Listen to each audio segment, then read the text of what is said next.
नमामि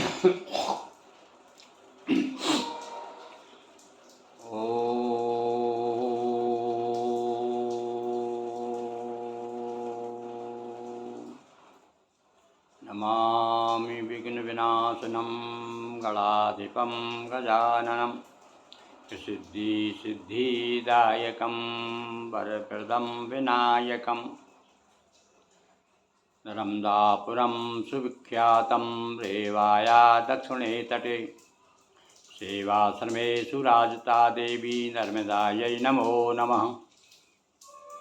मंगलम भगवान शंभो मंगलम वृषभध्वजा मंगलम त्र्यंबको देवो मंगलाये तनोहर मंगलम भगवती रेवा मंगलम मंगलप्रदा मंगलम शैलस्य कन्या मंगलाये तनोसरी।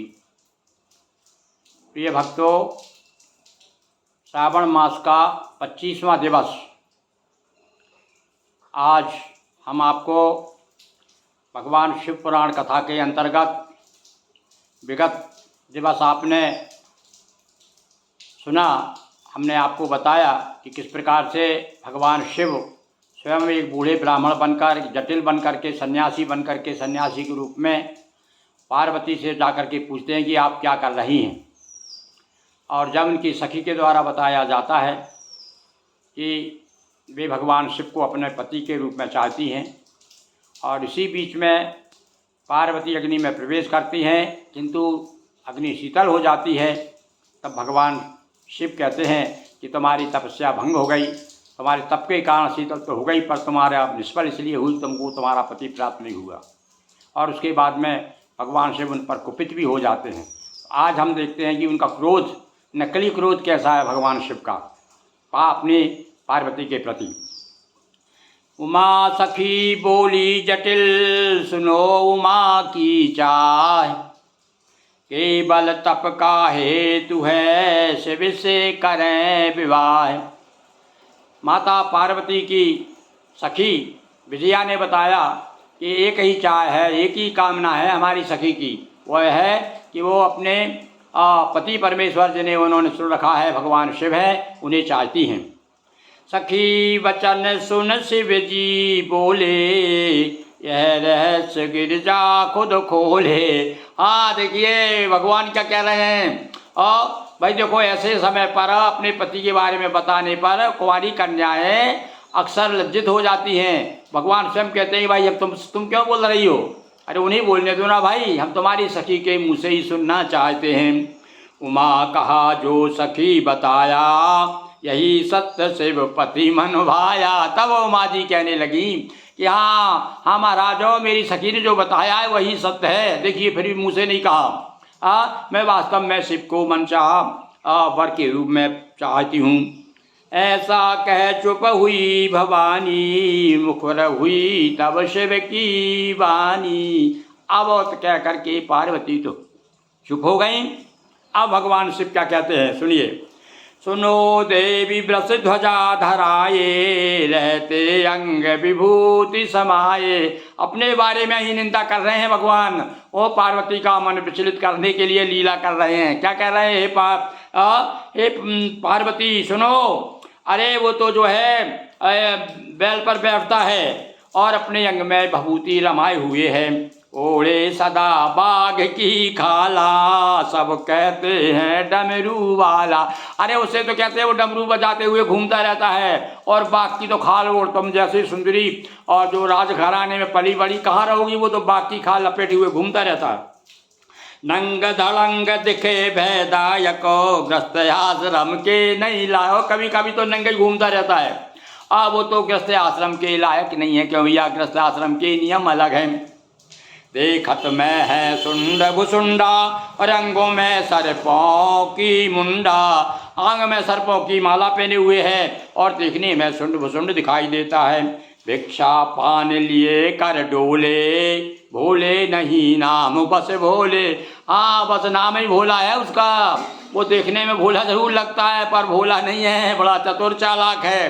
अब नाना प्रकार से भगवान शिव स्वयं अपनी निंदा कर रहे हैं। पार्वती का मन डिगाने के लिए।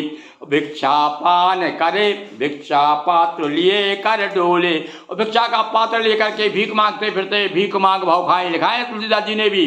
तो यहाँ भी शिव पुराण में भी यही बात लिखी है। नग्न रहता यदि धन होता, बिन घर है मसान में सोता। और वह देखो, यदि उसके पास में धन होता, पैसा होता, नंगा क्यों घूमता? कहने की बात है भाई, जिसके पास पैसा है वो नग्न क्यों घूमेगा, अभाव में क्यों रहेगा? और वो देखो उसके पास घर भी नहीं है, इसलिए इस मिसान में जाकर सोता है। पर्वत पुत्री राजकुमारी, और शिव से समता नहीं तुम्हारी। हे पार्वती, शिव से तुम्हारी कोई बराबरी नहीं है, क्योंकि भैया पत्नी में कुछ बराबरी तो होना चाहिए, समान गुण तो होना चाहिए। अरे 36 गुण मिलाते हैं पंडित लोग, उसमें एक भी गुण नहीं है। इधर चंद्रमुख उधर पंचमुख, अब कहाँ तुम चंद्रमुखी हो और वो 5 मुँह वाला? बताओ, कहीं समानता मिलती है क्या? रहकर साथ न पाओगी सुखो। अब मैं फिर से बार बार कह रहा हूँ, तुम उनके साथ रह करके सुखी नहीं रह सकती। अंगराग तुम चंदन वाली, अब तुम अंगराग लगाती हो, शरीर में लेपन, चंदन का लेपन होता है? और भस्म रमावे फिरे कपाली, और कपाल हाथ में लेकर के भस्म लगा के घूमता रहता है। और कहाँ देव तब नव आभूषण, कहाँ देह तब, आपके शरीर में क्या देखिए कितने सुंदर सुंदर आभूषण हैं। और वह सिर पर सर्पों के भूषण, और यह आभूषण की यदि बात करते हैं तो भैया केवल वहाँ तो सर पर बिच्छू के ही आभूषण मिलेंगे। सिंधु सोल डावर अवगाहा, भाई देखिए क्या कल्पना की है, क्या कहते हैं शिव जी? अरे तुम सब उसको समुद्र को छोड़ करके डबरा चाहती हो, गड्ढा एक छोटा सा पानी भरा जाता ना गड्ढे में, डाबर, तो डाबर की कामना कर रही हो। लगा छोड़ रिपु जुगनू चाह, सूरज को छोड़ करके तुम पट बीजना जिसे कहते हैं, जुगनू कहते हैं, और जुगनू की कामना में घूम रही हो। सेवा रति तुम्हें छोड़ कर चला गया ना देखा मुड़कर, और देखो आओ तुम याद करो एक बार, तुम्हारे पास आया था, तुमको सेवा करते देख करके, और तुम्हारी तरफ देखा भी नहीं और चला गया। क्यों संकल्प किया और धारण, समझ न पाया इसका कारण हमारी समझ से परे है। और ना जाने तुमने कैसे संकल्प कर लिया कि ऐसा बर बोरा है, बर 10 12 ऐसा तुमने पति ढूंढ लिया है? शिव निंदा सुन जटिल से रहा न और में बोध, शिव निंदक को डांटते उमा कहा कर क्रोध। उमापति महादेव की जय। पार्वती ये तो शिव जी की निंदा सुन सकती क्या? और एकदम लाल हो गई गुस्से में और डांटने लगी शिव जी को। अब शिव जी को क्या डांटा, क्या क्या कहा शिव जी से, वह हम जो है आपके कल की कथा में सुनाएंगे।